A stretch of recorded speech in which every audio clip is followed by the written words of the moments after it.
नोक-झोंक और विदाई के आंसू। मीरा अभी खाना ही बना रही थी कि उसके अपने दोनों बच्चों के लड़ने की आवाज़ आई। आज भी अनुज और नव्या कॉलेज से लड़ते झगड़ते आ रहे थे। मीरा तुरंत घर के दरवाजे पर आई और बोली, मीरा, तुम दोनों हमेशा से झगड़ते हो, स्कूल से लेकर अब कॉलेज तक आ गए हो, लेकिन तुम लोग झगड़ना नहीं छोड़े हो। तुम लोग जब भी एक साथ रहते हो तो तुम लोगों को हमेशा झगड़ा ही होता रहता है। अनुज, मम्मी, यह चुड़ैल मुझसे झगड़ा कर रही थी, मैं इससे झगड़ा नहीं कर रहा था। नव्या चिढ़ते हुए, झूठा, तू झूठ क्यों बोल रहा है? सबसे पहले तूने ही मुझसे झगड़ा किया। तूने कॉलेज की क्लास में प्रोफेसर के सामने बोला कि प्रोफेसर यह असाइनमेंट घर से करके नहीं लाई है, अभी की है। अगर उन्हें यह पता नहीं होता तो वह मुझे आज पनिशमेंट नहीं देते। पूरे क्लास के सामने तूने मेरा इंसल्ट करवा दिया। अनुज चिढ़ाते हुए, तो अच्छा ही किया ना चुड़ैल, अगर तू नहीं लिखोगी तो प्रोफेसर को बोलूँगा ही, एक बार नहीं 1000 बार बोलूँगा। मीरा यह सुनकर, नव्या, तुम असाइनमेंट घर से बनाकर क्यों नहीं ले गई? नव्या चिढ़ते हुए, माँ, अब तुम भी इसी का पक्ष ले रही हो, यह झूठा झूठ बोल रहा है। मैंने घर से ही तैयार किया था, इसने मुझे परेशान करने के लिए प्रोफेसर से झूठ बोला और प्रोफेसर को भी लगा कि मैंने नहीं किया है असाइनमेंट। मीरा दोनों को डांट लगाते हुए, जब तुम दोनों एक दूसरे से दूर होगे ना, तब पता चलेगा, अभी तो बस लड़ते रहते हो। अनुज ने हंसते हुए कहा, कौन? मैं इसके जाने पर रोऊंगा नहीं, बल्कि खुश होऊंगा। मैं तो लड्डू बांटूंगा सभी को खुशी में। मीरा ने उसे चांटा लगाते हुए कहा, बेवकूफ़, ऐसी बातें नहीं किया करते। फिर दोनों को घर में खाना खाने के लिए बुला लिया। अनुज ऐसे ही नव्या को परेशान किया करता रहता था। कभी उसकी गुड़ियों को तोड़ देता तो कभी उसके खेलने वाले सामानों को हटाकर अपना सामान वहाँ रख लेता। नव्या को खूब परेशान करने में जैसे उसे मज़ा आता था, और नव्या भी उसे नहीं छोड़ती थी, वह भी उसे खूब परेशान करती। नव्या स्कूल के टाइम अपने भाई की पिटाई करवा दिया करती थी। कुछ दिनों के बाद दोनों का कॉलेज ख़त्म हो गया और दोनों हॉस्टल में अपनी पढ़ाई करने लगे। अब उन दोनों का मिलना कम हुआ करता था और अब झगड़ा भी नहीं हुआ करता था, लेकिन जब भी दोनों छुट्टी में घर आया करते थे तो अक्सर दोनों एक दूसरे को चिढ़ाते। मीरा सिर पकड़कर बैठ जाती कि तुम दोनों कब बड़े होगे। कुछ दिनों के बाद दोनों की पढ़ाई पूरी हो गई। नव्या के पिता नव्या के लिए रिश्ता तलाश करने लगे। उसका भाई चिढ़ाते हुए बोला कि अब तू चली जाएगी और मुझे सुकून से रहने को मिलेगा, मुझे कोई टोकने वाला भी नहीं रहेगा। नव्या हंसते हुए कहती, हाँ, और मुझे भी कोई परेशान करने वाला नहीं रहेगा। मैं तुझसे बच जाऊंगी क्योंकि तुम्हारे साथ रहने में अच्छा नहीं लगता है। देखते ही देखते नव्या का एक दिन रिश्ता फाइनल हो गया। घर अच्छा था, परिवार अच्छा था, लड़के का नाम रुद्र था।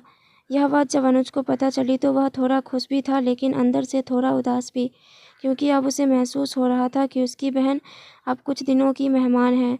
फिर भी वह अपनी उदासी ना दिखाते हुए कहता है, अच्छा है तेरा रिश्ता फाइनल हो गया, मुझे तो लगा कि तू इतनी बेकार है कि तेरा रिश्ता भी पक्का नहीं होगा। नव्या रोने जैसा मुंह बनाकर बोली, माँ देखो ना, यह मुझे हमेशा परेशान करता रहता है। पिता ने बोला, बेटा अब तो तेरी बहन कुछ ही दिनों में चली जाएगी, क्यों परेशान कर रहा है? अनुज हंसते हुए बोला, कुछ दिनों में जाएगी ना, लेकिन अभी तो परेशान कर सकता हूँ। धीरे धीरे शादी की रस्में शुरू हुई। आज उसकी बहन की शादी थी। वह बारातियों की खातिरदारी में लगा हुआ था। तभी उसका दोस्त आया और बोला, अनुज आज तो तू बहुत रोएगा क्योंकि तेरी बहन जा रही है।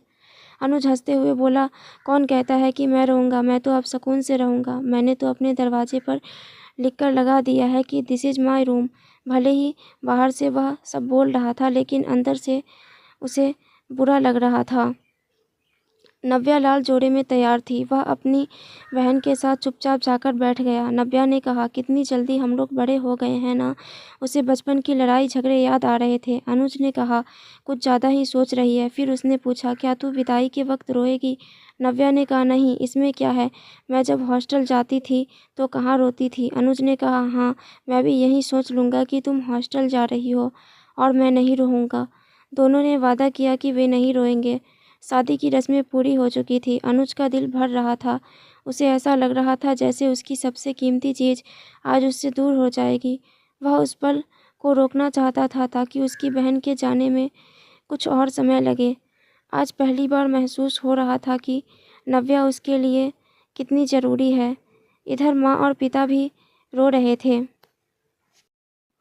जैसे ही विदाई का वक्त आया, आंखों से आंसू न जाने कैसे आ गए।